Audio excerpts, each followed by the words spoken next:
All right, welcome back to the Composer Mindset. So I'm live on Twitch right now. I hope some people join in there. I wanted to start today with answering, or I hesitate to say answering a question. It's not even a question really. It's a topic from a gentleman on Facebook named Jason. I'm not sure if he wants me to give out his full name. I don't know. Jason from Facebook. Thanks for replying to my post there about topics for discussion on this channel. So Jason was wondering about networking with music supervisors and directors and scoring paid work, or, and maybe also, effective licensing approaches for paid work. So these are two really huge topics. Two really huge topics. And listen, I wish I had like solid, definitive answers to give. I think if anyone in this industry can give you a solid, definitive answer on any of these huge topics, you should be really suspicious. Really suspicious. Well, here's why. Let's dive in with the first part here. Networking with music supervisors and directors for scoring paid work. Man, networking in general. Well, look,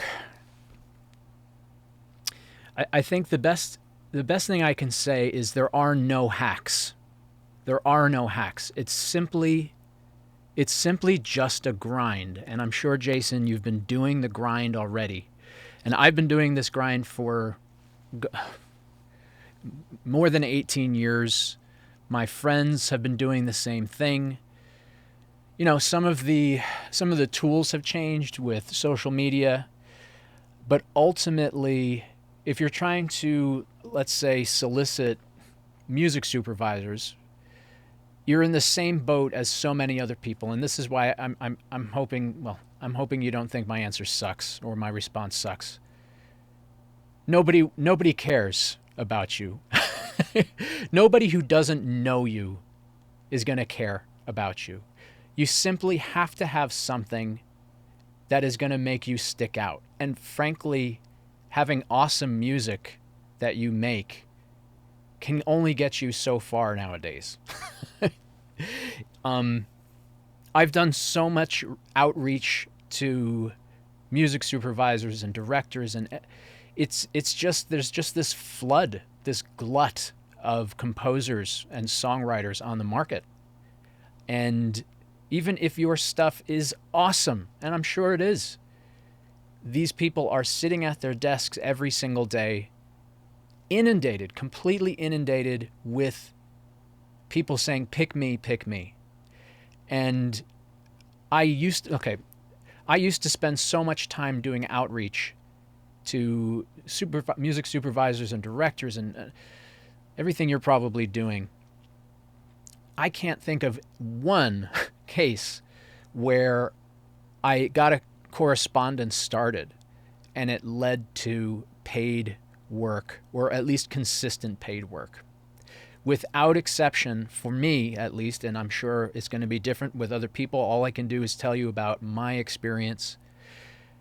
The only thing that ever really led to significant paid work was having an introduction from someone I knew to someone who needed someone with my skills.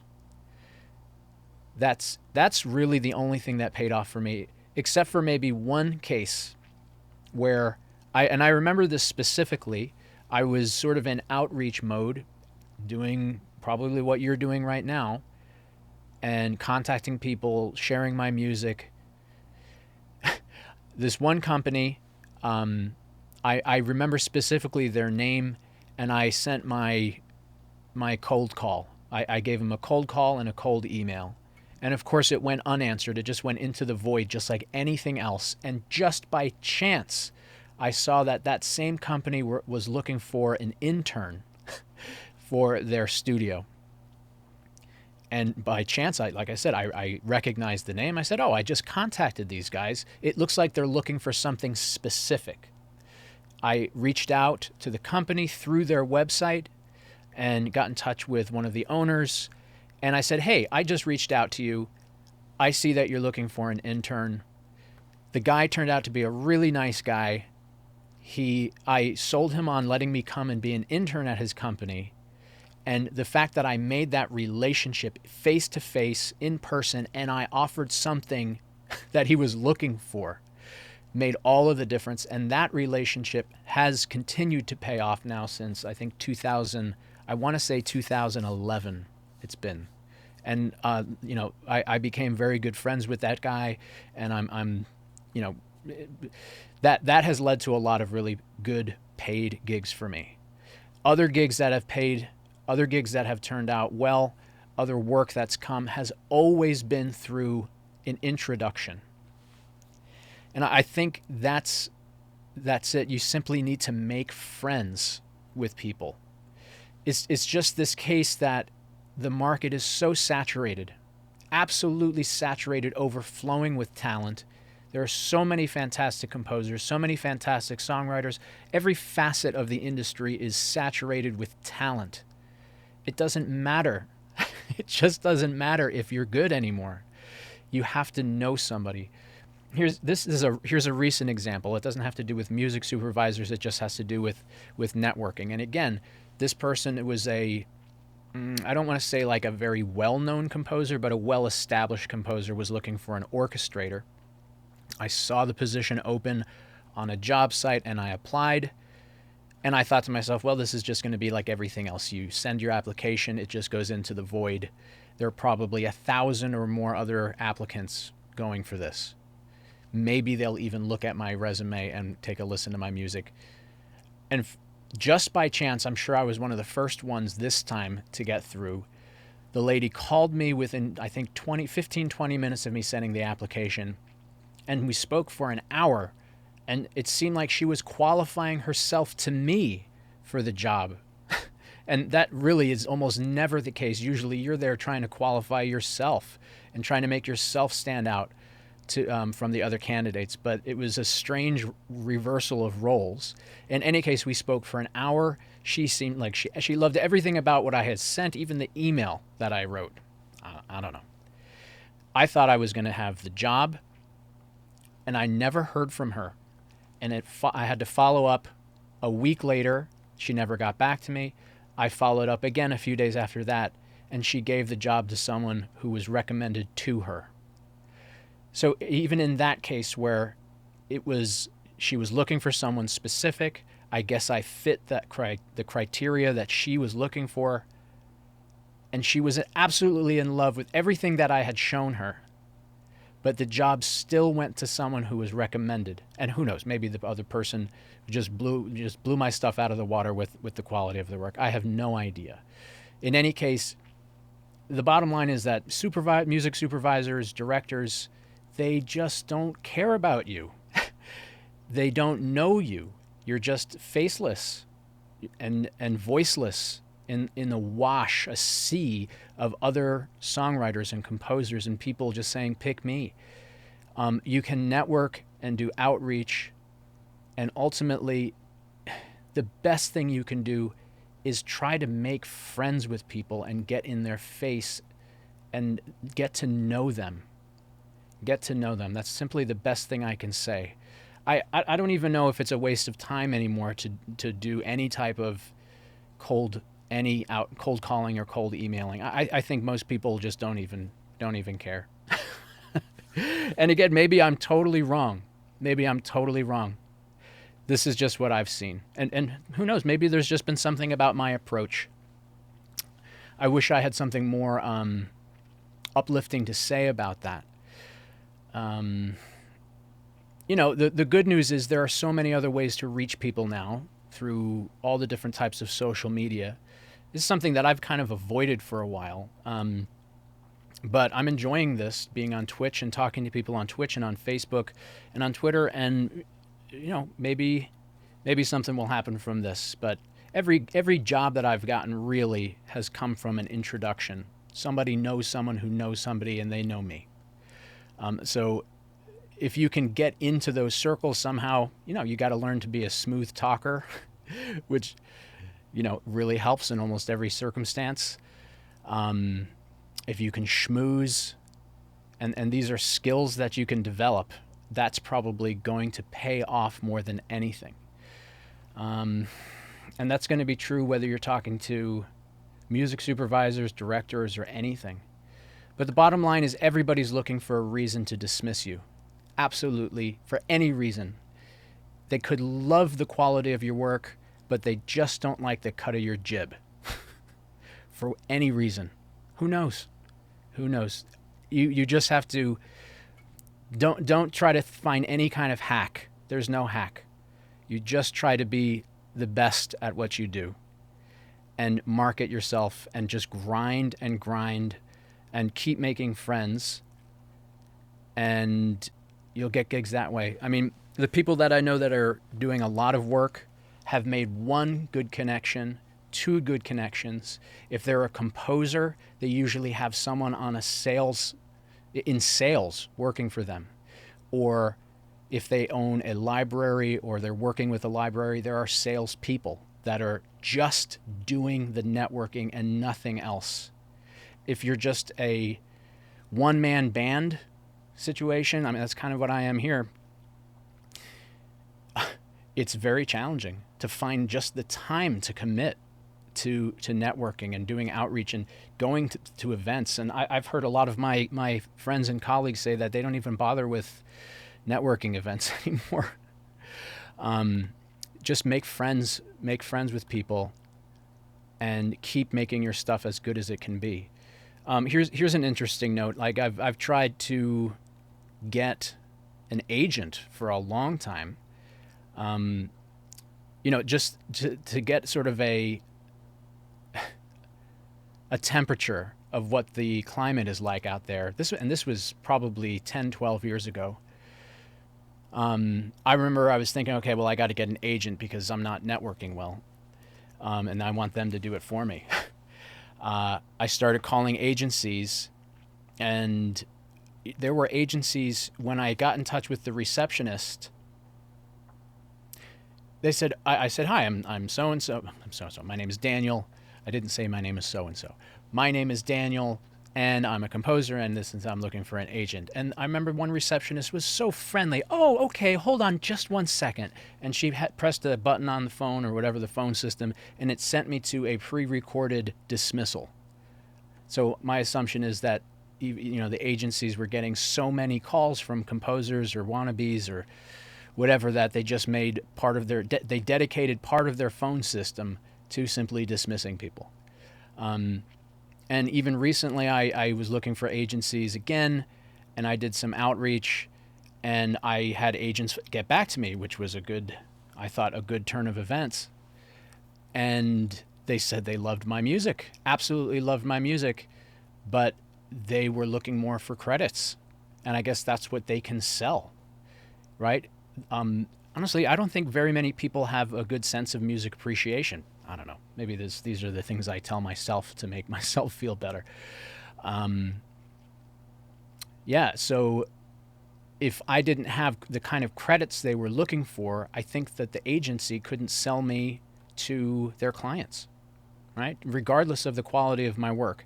And I even went to some of the agencies' websites and looked at their rosters and listened to some of the composers' music. Some of it was good, some of it was great, and some of it was, I thought, in my opinion, very mediocre or even not that good.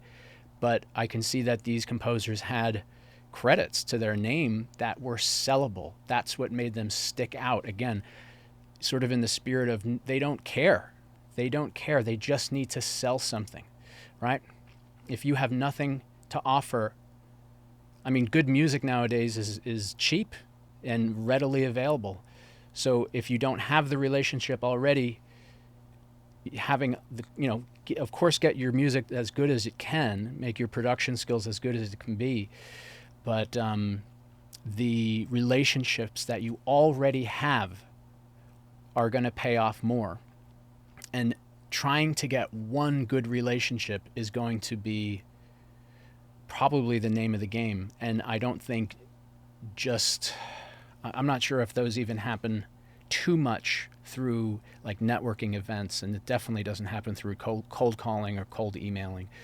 Or at least it hasn't happened for me. Now, again, there might be other composers out there with a different story. I know that schmoozing is not my strong point. Definitely not. Definitely not. So man, that's what I have to say about that. I wish I had some kind of hack to give you, like do this, do that. I would say it definitely doesn't hurt to do a lot on social media. That's what I've been told, and that's what I'm trying to do now. So hopefully this will pay off. Maybe it won't. And other than that, you know, do something to get your foot in the door, like I've done, like I did that internship. That's the best I can tell you. It's rough out there. It's absolutely rough. Here's another example. I did a startup a few years ago. I was working with someone who had excellent resources, excellent connections. We got a couple of sales guys, and all they did was make calls, try to promote us. We had so much to offer. We had exceptionally talented songwriters and composers, full service studio, any type of post-production, custom music, anything. We had such a good package. We couldn't get anything to happen. I made more money just off of the couple of relationships that I made just by being introduced to somebody by someone else. Take that with a huge grain of salt. I hope it's helpful. It's a grind. Most of it isn't fun. Most of it is failure. And I say most of it, I mean like 99% of it or maybe more. Most of it is failure. And then you get those gigs and you just do your best to keep them and maintain the relationship. Now, with licensing for paid work, let's see. Man, music licensing is quite a different business now, I think, than it was when I first started in the industry, which was about 18 years ago. I think about 18 years ago, there was good money to be made in music licensing, and there probably still is. I mean, I've sort of moved out of that business. Now, there are so many companies online, again, with a huge glut of composers and songwriters throwing their music up on these sites for free and scrounging, absolutely scrounging to get gigs. So there would be one posting, one inquiry from a music supervisor or someone who needs music for something, and there would be thousands of applicants and maybe hundreds of thousands of tracks available. Now, if you have the track that the client needs, then good. Then you'll make some money. And this is going to be true with any type of licensing opportunity. If you're inquiring into music libraries or other types of companies that license music, which I guess is music libraries, I would say, the thing about that, again, the music supervisors, I think, would be more open, even though they're constantly having music thrown at them from songwriters and composers. They're going to be more looking for, to have a whole sort of roster of composers and songwriters on their side. So you probably have a better chance in making connections with a music supervisor than with a director. I think the important thing with music supervisors is they need to find the music that fits for their client. And that's their job. I mean, that is their job description. They have to find the music that fits for the project, for the client they're working with. So if you're, fantastic at writing certain kinds of music, and this music supervisor is not in need of that type of music, or their clients aren't in need of that type of music, they're just not going to see you. They're not going to hear you. It's going to take some effort to try to find the right music library with the right music supervisors that fit your strengths, right? So, I mean, there's been chances that I've had to try out writing in certain genres that I maybe wasn't so strong in. I still know some music supervisors, and they would call me to write a certain genre of music, and it wasn't really my strong point, and I would spend the time and energy to make those tracks, and they would get submitted, but they wouldn't be used so much, right? It's tricky. It's really going to come down to the client. right? I mean, interestingly, there's been opportunities I've had where I was asked to write in genres that I had never written in before, and it turns out that I was good at that. And I think, on my last royalty statement, my top earning track was like a goofy ska track, and I had never written ska before. And in fact, this company I had written a few of these tracks for, and they make me, decent money every quarter.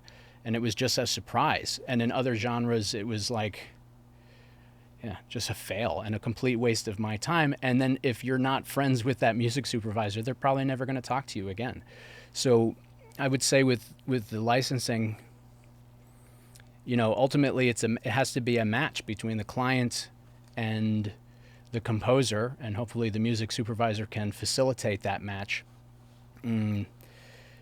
If you are not comfortable in writing certain styles, then you can try it out, but don't waste too much of your time trying to just give the supervisor whatever they need. I mean, I've wasted a lot of time doing that.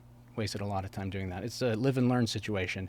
But ultimately, what's going to work with any type of licensing situation is you have to make the track that they want, right? It has to be what they want. Otherwise, it's not going to get used and you're not going to get a call back.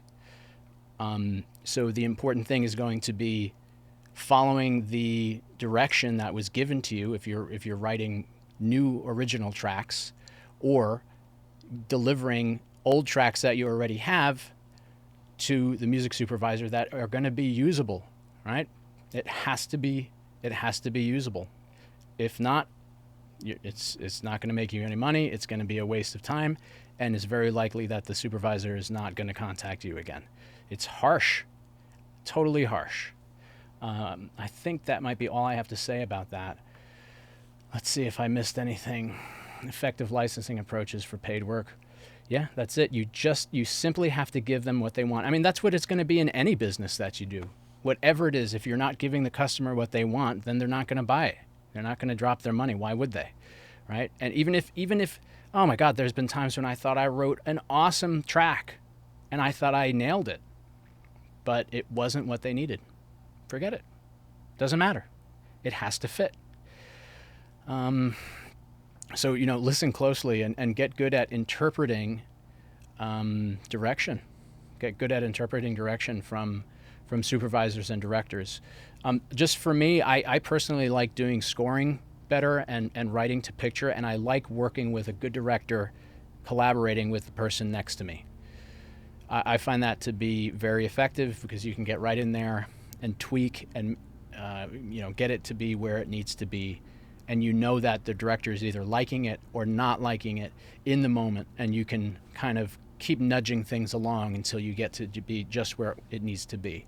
In a in a licensing situation, it's going to be a lot more difficult because ultimately you're going to have hundreds of competing tracks, maybe dozens of composers, and it's going to boil down to one track from one composer.